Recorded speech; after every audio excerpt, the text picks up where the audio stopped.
We remain steadfast in our commitment in delivering local news that matters, stories that inspire, enriching the lives of Filipinos in Central and Eastern Visayas, in the Philippines and across the globe. This is your GMA Regional TV, kapuso ng bawat Pilipino.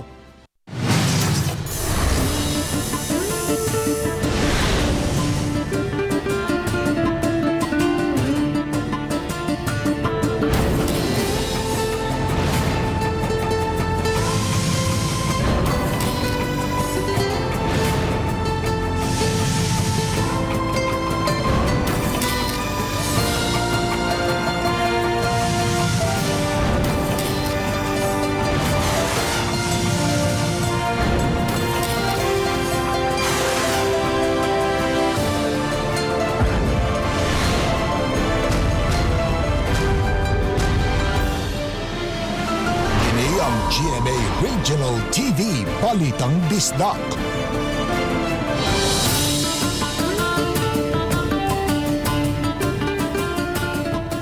Mayong hapon, kining inyong GMA Regional TV, Balitang Bisdak, ang bugtong kasaligan, kasandigan o kanangpan sa mga Bisaya.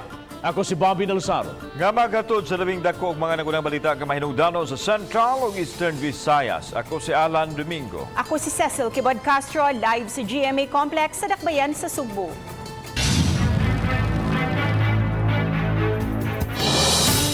Wabot sa 27 ka mga balay sa Barangay Pulpugan sa lungsod sa Konsolasyon ang naugdaw human miulbo ang dakong sunog sa maong dapit. 43 ka pamilya ang apektado niini.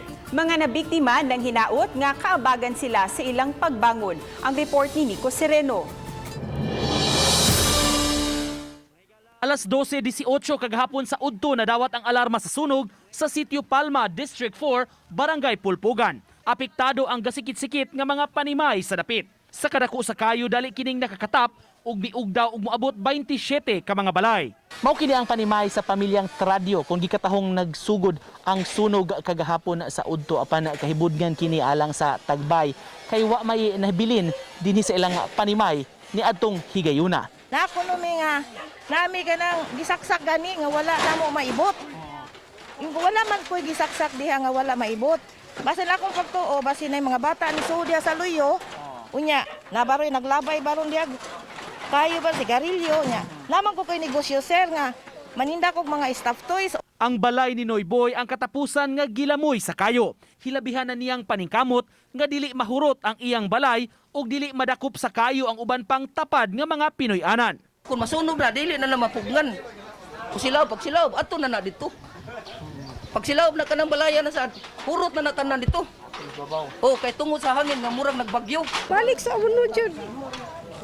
Kahit kaya mo sitwasyon na hapon eh. Wala minadala, bisag habol, bisag kutsara. Mukhaon nung tako, wadyo ko kakaon. Kaya saan pagkaon na sa amo ang kanon, apil o kasunog. Nasayran nga ang yuta, iya sa Cebu City Government nga gipalit pipila ka dekada ang nakalabay aron himuong relocation site sa mga residente sa syudad. Miadto na kaganiha ang mga taga-Division for the Welfare of the Urban Poor o DIWUP aron masusi ang kahimtang sa mga apektado. Samtang ang kapitan sa barangay misugyot og reblocking aron mapadak-an ang dan sa interior nga bahin. Nakatala sila og 43 ka pamilyang apektado nga musumada sa 186 ka mga individual. Sa kuan ako sa bumbero, ang latest report niya, murag ang Santo Niño ba wa mapaong kanang bitang suga sa Santo Niño kanang nay gamay nga suga nga puwa nga pag bata sa kano to ni spark man na nya ubos ana kanang radyo nagnegosyo man na kanang stop toys. Uban ni Godfrey Relien, Nico Sereno, Balitang Bisdak. Pamilyas babaeng namatay human giatake sa hubak kaniadtong Domingo, duha ka adlaw human mabakunahi sa COVID-19 vaccine, di na mo reklamo. Adunay live report si Fee Marie Dumabok ka fam.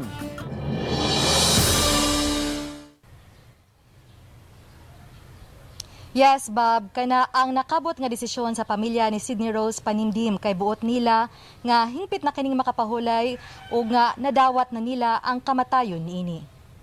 Magandang sa iyang mga tao Dili na buot si Zenaida Panimdim nga mahasol pa ang patayng lawas sa iyang anak nga si Sydney. Mausab kini ang desisyon ni Jemar Villasiran, kapuyo ni Sydney. Murag kuan naman lang ko. Murag bunuog naman na ang haya ana. Bunuog naman. May tag kuha sila sa haya. Babalik pa ba ang ginabadili naman? Bisag mag-unsa pa ta, wa tay mahimo. Bisag maabot pag nag 1 year ang ilang pagsigi ko, dili na gyud. Ang makita nila nga ang dagway, mao ra ginayang porma nga mag katawa ra gyud ta siya. Mao ra ginay lang na kuanan jud na wilingan sa among mga silingan diri. Uyon ra gyud ko nila. Kay ang ilang desisyon, mao siya ako sundon sad. Nagtuo ang inahan nga posibleng wa ipaybaw ni Sydney nga hubakon siya sa dihang nagpabakuna.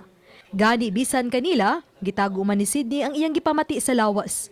Matod ni Zenaida, hubakon kaniadto ang iyang anak, apan nahanaw dihang gipakatawong ikaduhan niyang anak. Nagedad og 13 ug 10 anyos ang anak ni Sydney. Namatikdan usab ni Zenaida nga dibalik ang hubak sa iyang anak, human mabakunahi og Sinovac. Base sa vaccination card ni Panimdim, una kining nabakunahan og Sinovac niadtong Marso 9 ug nahatagan sa second dose sa Abril 9 sa niaging Biyernes. Pagbakunahan na, kay murag 1 month naman na ang iyang kanang singanan ng kanang para paas. Nebulizer, mara man na diri na 1 month na diri gastay niya sabay ang nebulizer kay to aron.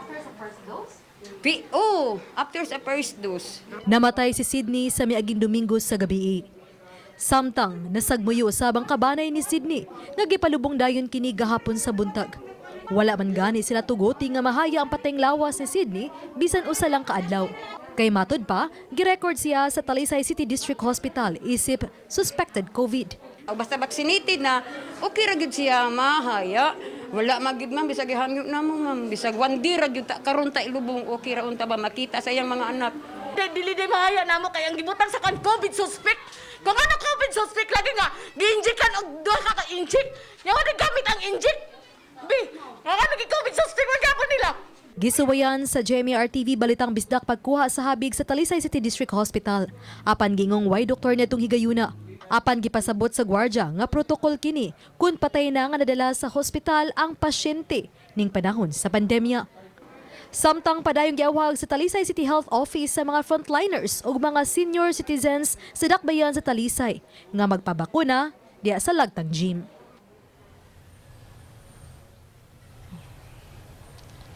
Bob, ang Talisay City Health ang nakabakuna na og dulaan sa 600 ka mga frontliners sa dakbayan sa Talisay ug nga nakasugod na usab sila sa pagpamakuna sa mga anaa sa A2 priority list nga maong mga senior citizen. Bob? Fem, ato na klarohon, kagahapon ang report gikontra bata sa Sunstar newspaper unsa man ni AstraZeneca or Sinovac diyon gipabakuna ani kay importante biya kayo ni. Yes, Bob, mo ko nagiklaro ganiha sa pamilya, direct family ni Sydney Rose Panimdim, gipakita sa tua ang vaccination card nga Sinovac ang nabakuna ngadto kang Sydney Rose Panimdim niadtong March 9 may first dose ug ang second dose niadtong April 9. Diin man mitumaw ning AstraZeneca kisa may sulti ani kagahapon. Yes. Yes, Fem. Yes, Bob, usapod sa ilaharapong mga relative kagahapon, Bob. Okay. Mao ba nay policy gyud diha nga suspected COVID kay importante ba kabawo naman sa atong tradisyon nga mga Filipino kung pwede pa lang dili ilubong na atong patay dito ilubong pero kinsa may nag-declare ni ato nga suspected COVID patient to kano sa man na COVID ang hubak. Bob, mo na matod pa man ni atong pamilya nga usa ka doktor ang wala ni perma nga mamahimo kining mapahaya or mamahimo pang madala sa balay kay matod pa man wala kini maswab diha sa pag-abot kay tungod kay dead on arrival naman si Sydney pag-abot sa Tambalanan ug ingon man giingon nga usa kuno sa protocol niini nga kun maabot diha sa Tambalanan nga patay na tungod kay anaa sa pandemya himuon nga suspected COVID, Bob. Daghan namang kaso nga namatay gyud unya giswab unya may resulta nga positibo o negatibo ba ka? Di ba? Nahinumdum ka, diha to'y... Ang sa itabo ni Sydney, Bob, mo to wala man siya mas... Yes, ma'am, go ahead. Ang sa nahitabo kang Sydney Bob, wala kini siya na swab, mo to bitay gireklamo sab sa pamilya kay labi na nga nakaduan naman uta siya sa pagpabakuna. Sa kaduhang dose na unta ganito yung pagbabakuna, mo to ihapong gi-question sa pamilya kung nganong wala pa gyud tuguti o nganong gihimo pa gyud nga suspected COVID. At the same time wala usab kini na swab pagabot sa tambalan tungod kay patay naman. If you remember, nga diha gyud gihaya nga gipaswab ni nasuta nga positibo nga gipalubong dayon ni Mayor Samsam Gulyas nga tong namatay ni abot sa ospital nga wa pa nila gipaswab para sa in fairness sa mga pamilya ni namatay, Fem. As far as I can remember, Bob, nadala to siya sa tambalanan nga buhi pa and then mo to na swab and then mo to namatay dito sa tambalanan nigawas later on nga positibo sa maong COVID-19. Moto ko na remember na Bob niya moto nahaya na later pa nagawas ang maong result nga nagpositibo. Salamat Faye Marie Dubabok sa imong live report.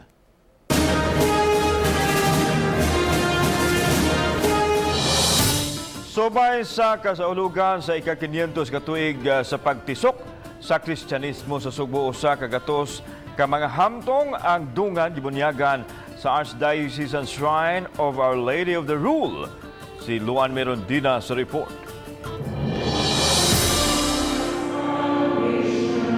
Managlahi man ang rason sa awahinilang pagpabunyag aron mahimong mga Kristiyano apan nahimong mabulukon ang adlaw sa ilang pagpabunyag kay natunong kini sa ika-500 katuig nga kasumaran sa pagtisok sa Kristyanismo sa nasod. Si Auxiliary Bishop of Cebu, Medifil Billones, ang mi-preside sa misa. Uban nila ni Orlando Cardinal Quevedo, Cebu Archbishop Jose Palma, Palo Archbishop Precioso Cantillas o retired Auxiliary Bishop Antonio Ranyola. Sa iyang wali, gipahibaw ni Talibon Bishop Daniel Parcon nga nabunyagan usab siya sa simbahan sa Birhen sa Regla niadtong Enero 15, tuig 1963. Mga 58 ka tuig na ang nakalabay. Gitahasan siya nga maoy muwali sa Santos nga misa atol sa pagbunyag sa usa ka gatos ka mga adults. For me, this is a grace upon grace. Because I was never expecting that I will be back in this parish as a bishop and given the privilege, the opportunity to administer the sacrament of baptism to our adults. Sa iyang wali, gipahinumduman ni Bishop Parcon ang mga magtutuo nga dili lang kutob sa ritual ang bunyag apan sinugdanan kini sa pagpuyo uban ni Kristo. So ang taong nabunyagan dili ordinaryong tao. We are all special people. Nobody is not special in this world. Every baptized Christian is special in this world. That's why this is the basis of our respect and love for one another. Aron masiguro ang physical distancing sulod sa simbahan, ang bunyaganan og duha ka mga ninong og ninang lang ang gipalingkod sulod sa simbahan. Gibahin usab sila sa tulo ka grupo og dungan nga gibunyagan. Human sa ritual sa pagbubo sa tubig, gipasulob sila og baptismal garment ug dayon gihidhiran ang ilang mga o og holy oil. Human sa bunyag sa usa ka gatos ka mga hamtong karong adlaw, ugma ipahigayon ang reenactment sa unang bunyag didto sa Dakbayan sa Subo. Diin may laing pito pa ka mga individual ang bunyagan usab. Samtang karong hapon, gi-motorcade ang Jubilee Cross, Magellan's Cross ug imahin sa Señor Santo Niño gikan sa Dakbayan sa Subo ngadto sa Mandaue, Lapu-Lapu ug Cordova. Uban ni Marlon Melgazo, Luan Merondina, Balitang Bisda. Altar retablo nga gamiton sa kalihukan ug mga adlaw atol sa 500 years of Christianity sa Plaza Subo gipahaom ang disenyo sa kasaysayan. Nagkantidad kini og kapin sa 2 milyones pesos nga gipagamit sa usa ka pamilya alang sa maong kalihukan. At tanaw nato kini pinaagi ni ining report. Naabtan namo kining mga tao nga nag-double time sa pagplastar sa retablo nga nahimutang sa kilid sa Magellan's Cross. Usa kini kabarok style o disenyo nga kinaraan ug gituyo paghimo nga gipahaom sa paghandom sa kasaysayan sa paghiabot sa Kristyanismo sa Sugbo. Sama na lang sa gamayng kisame nga gipormang sigay o si shell ug anausay mga perlas design ug ubang sea-inspired nga adorno. Ang baptism font nahimutang sa tunga alang sa first baptism ceremony. Sagrada Pamilya ang konsepto diin gipahimutang ang imahen sa Birhen Maria ug San Jose ug gibutang sa taliwa nila ang Santo Cristo. Ang tanan nga mga dapat dinhi sa Sugbo ra gikuha ug ang nagtrabaho pulos mga Sugboanon. Nanimahora sa padang giandam ang venue sa reenactment sa first baptism. Diin ato makita sa to ang background ang mga giant tarpaulin nga nagpakita usab sa hulagway sa mga panghitabo 500 years ago. Usa sa mga gitrabaho karon ang kining altar retablo kung ato makita mo ni siya ang mga naglangkob sa nagtrabaho nining retablo. 15 ka mga tao and ilahan ning gihimo mga 3 ka buwan. Ang tema ginatuan ni Sir kato yung panahon sa una, katong nilang Lapu-Lapu, nilang Magellan. So katong nasa isla, katong nasa dagat yun ilang setting. So muna, as you can see sa atong retablo, na siya yung mga shell. Ngadto sa 2.5 milyones ka pesos ang gigasto sa paggama sa retablo sulod sa 3 ka buwan. Mao kini ang gihimo sa pamilya Mendiola nga gigamit usab kaniadto sa IEC celebration. Mahinangpon ang pamilyang Mendiola nga napili sila nga mamahimong kabahin sa selebrasyon sa 500 years sa atong pagtuo. Nalipay mi sir na gihatagan yung mig opportunity na kami mo showcase among talents, especially sa Cebu ni na event. Kauban si Cleofer Lumayag, ako si Alan Domingo. Balitang Bisdak.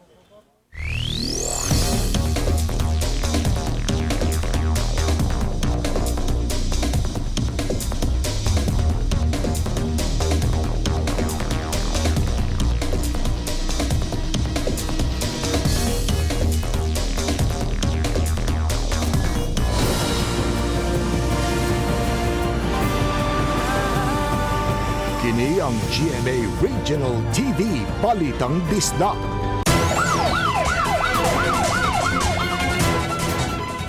Gihulagway sa kapulisan nga nagpatay nga durugista sa lungsod sa Cordova o sa ka big time o gadunay kaunta kasod sa Cebu City Jail. Ani ang report.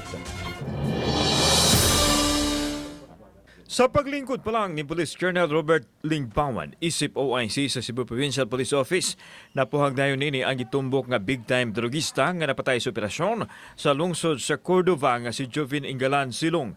Giklaro hinuon ni Lingbawan nga ang kalampusan nahimo sa hiniusang paningkamot sa mga unit sa kapulisan. Ang suspek nakuhaan og 3 ka kilong shabu nga nagkantidad og 20.4 million pesos.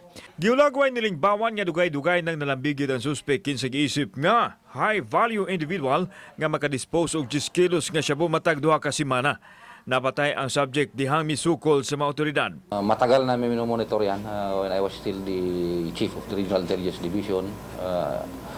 Minomonitor na natin yung mga grupo na yan. And it just so happened na pag-assume ko nung Sunday, the following day, we were able to neutralize the subject.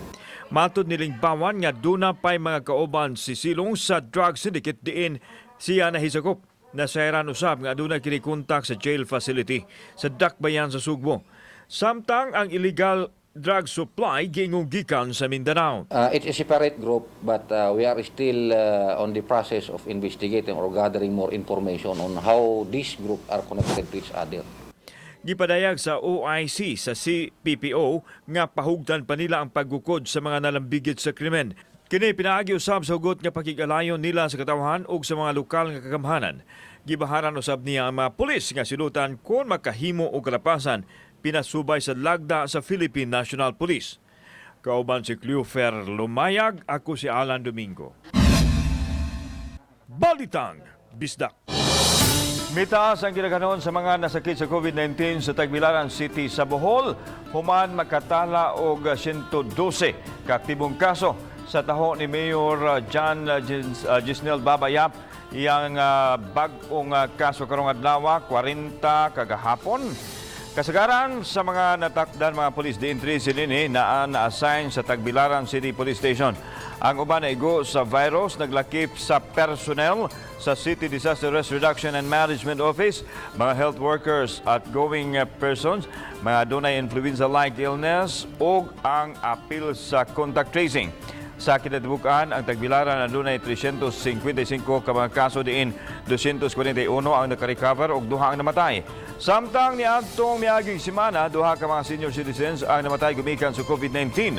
Usa ang 71 anyos nga babae nga taga-barangay Buol, Tagbilaran City ug usa ka 62 anyos nga residente sa Pilar. Ang taga-Tagbilaran na expose sa usa ka COVID-19 patient. Apan nakita na lang kining patay gumikan sa heart attack o leading to respiratory arrest. Samtang tagalungsod sa Pilar adunay comorbidity sama sa kidney disease, diabetes o pulmonia. Ugma na ang pagsaulog sa ika-500 ka tuig sa unang bunyag nga nahitabo dinhi sa Sugbo. Ug subay niini usa ka gatos ka mga bata gibunyagan. Si Chelo Valiana sa report. Kutay sa mga kalihukan nga gipahigayon sa simbahan sa Sugbo aron pagsaulog sa ika-500 ka tuig nga kasumaran sa unang bunyag nga nahitabo dinhi sa Sugbo, ang pagpamunyag sa usa ka gatos ka mga bata sa Archdiocesan Shrine of Our Lady of Guadalupe. Sila si Arsobispo Jose Palma, Archbishop John Du o Cebu Auxiliary Bishop Midfield Billones ang nagbahin sa pagbunyag sa usa ka gatos ka mga bata. Nagagikan sila sa nagkalain-laing parokya sa Sugbo. Labing daghan nga nabunyagan ang gikan sa Guadalupe, gisundan sa Archdiocesan Shrine of St. Therese of the Child Jesus o dayon sa Cebu Metropolitan Cathedral. Nanghinao tinon si Palma nga makatambong ang ubang kadagkuan sa simbahan.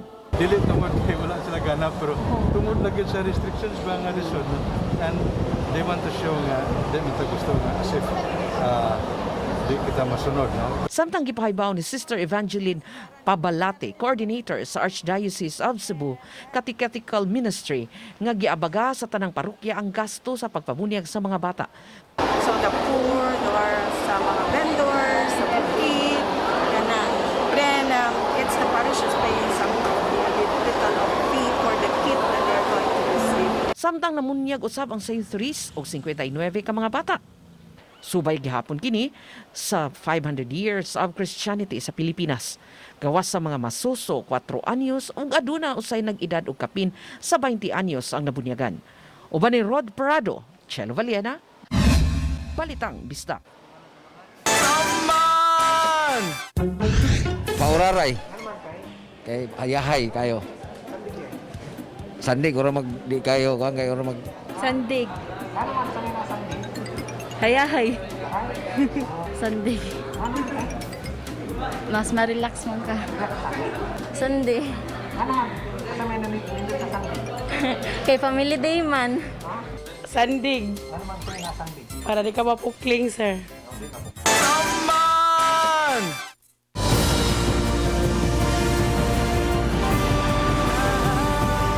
Kini ang GMA Regional TV Balitang Bisdak.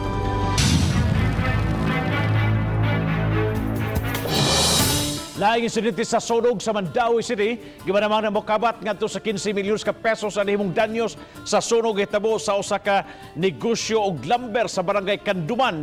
Mga alauna kaganag kadlawon nadawat ang alarma sa mong sunog. Mo usa ka oras sukad gideklarar kining under control apan human sa 3 ka oras o kaganang alas 4:35 sa bunta gideklarar nga fire out. Nasayran nga nagsugod ang kayo sa opisina sa maong industrial building nga daling mikatap. May balay nga gipuy-an sa mga trabahante nga nalakip usab sa maong sunog. Mag-gather pa miya nagkuhan mga datas o mga kanang mga materials para sa among kuhan maka-declare mi kung sagod ang kuhan ko sa sunog. Mag-gather pa miya mga kuhan mga witnesses o evidence. Sa dakbayan sa Sugbo lang, gideklarar sa Office of the President nga non-working holiday og mang adlaw Abril 14, 2021. Kini subay sa pagsaulog sa 500 years of Christianity sa nasod diin nahimo ang sugbo nga Cradle of Christianity. Ang deklarasyon gipirmahan ni Executive Secretary Medial Dia o gitumong kini aron mahatagan og kahigayunan nga daghang makasalmod sa kasaulugan bisan diha silang pinayuanan via virtual platform. Gihangop sa mga opisyal sa Dakbayan Sugbo ang pagsanong sa presidente sa hangyo sa nga ideklara nga non-working holiday ang Abril 14. Membro sa konseho. Without them, unanimously it was approved. And then of course the mayor, Edgar Labella, endorsed it and signed it. And then the battle really is in the office of the presidential assistant for the Visayas, Michael Dino.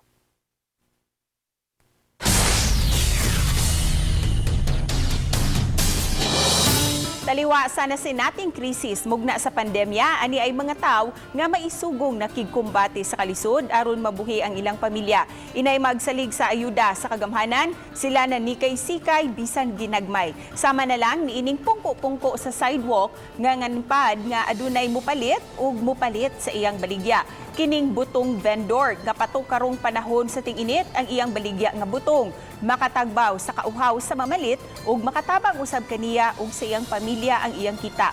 Wala pod magpauwahi kining mga banana men nga namaligya sa ilang saging. Mobile tindahan kaysa kariton Manila kini ikarga dayon isuroy.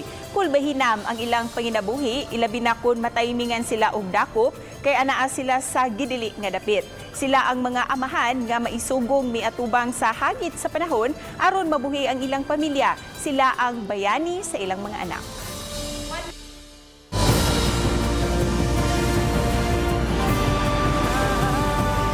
Kini ang GMA Regional TV Balitang Disda.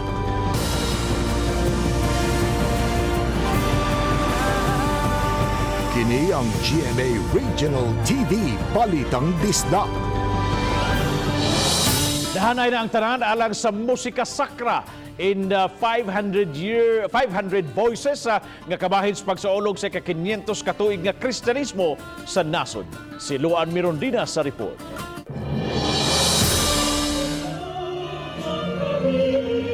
Gihulagway ni Mayor Junard Ahongchan nga usa ka makapatandog nga kalihukan ang musika sakra in 500 voices nga ipahigayon sa National Liberty Shrine sa Mactan, Lapu-Lapu karong gabii. Kagabii, gipahigayon ang rehearsals. While tanaw ko, naminaw ko, about ang atong balibo because ang tanang musika may tungod gyud sa Ginoo, no? Apan gipahibaw ni Chan nga limitado lang ang makatambong sa kalihukan. Siguro 8 to 9 parishes na tagaan sila 25 ka slots in every parishes.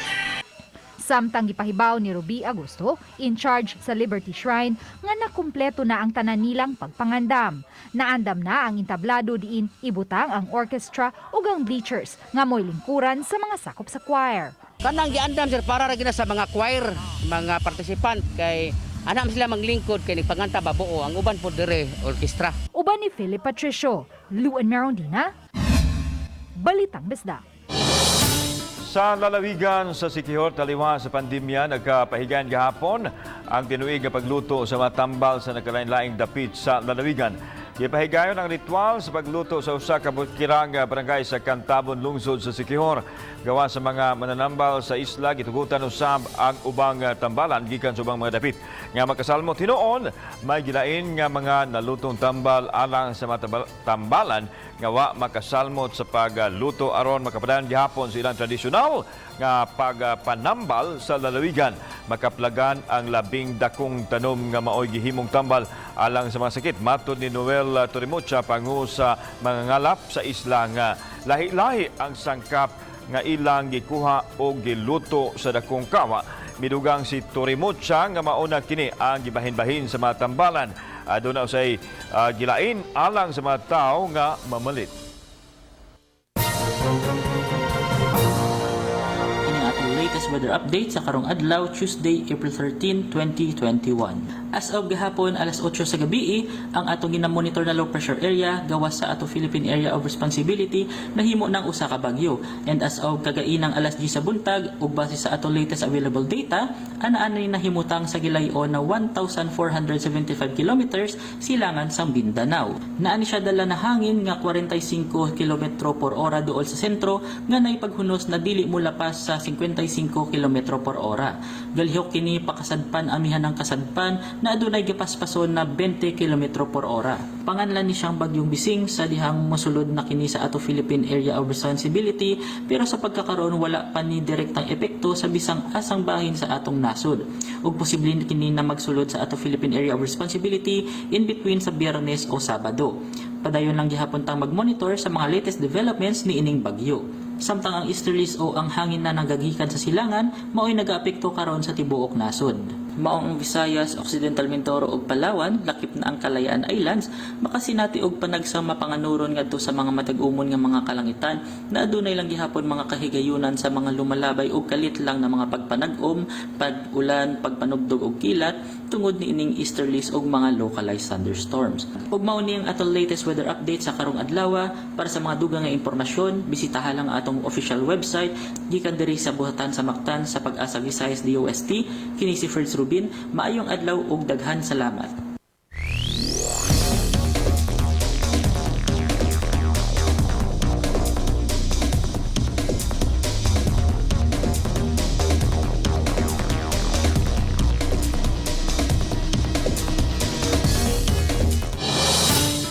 Mayong hapon sa itong mga puso diya sa mga laluigan sa Siquijor, Bohol, Negros Oriental, Samar o Leyte. Labi na sa Hilongos o Maasin City o sa Giwan, Eastern Samar. Apil nga itong mga international viewers. Amping mo kanunay mga kapuso. Ug mga kapuso, inyo makita kining mong episode sa official website sa GMA Regional TV sa www.gmaregionaltv.com. Bisitaha usab ang atong official YouTube channel GMA Regional TV ug i-click ang subscribe button alang sa mga init ug nagunang mga balita ug kasayuran gikan sa mga rehiyon. Daghang salamat sa mga kapuso nato. Apil na ang nasa gawas sa nasod nga kisayod sa mga dagko ug mga nagunang balita sa rehiyon. Ako si Alan Domingo. Ug gikan namong tanan dinhi sa Central ug Eastern Visayas, ako si Cecil Kibod Castro. Ang inyong balita, ang among balita, kay matagdukal nga balita mahinungdanon. Kining inyong GMA Regional TV Balitang Bisdak. Buong puso para sa Pilipino. Ako si Bambi Nalosaro. Ug maayong hapon mga kapuso.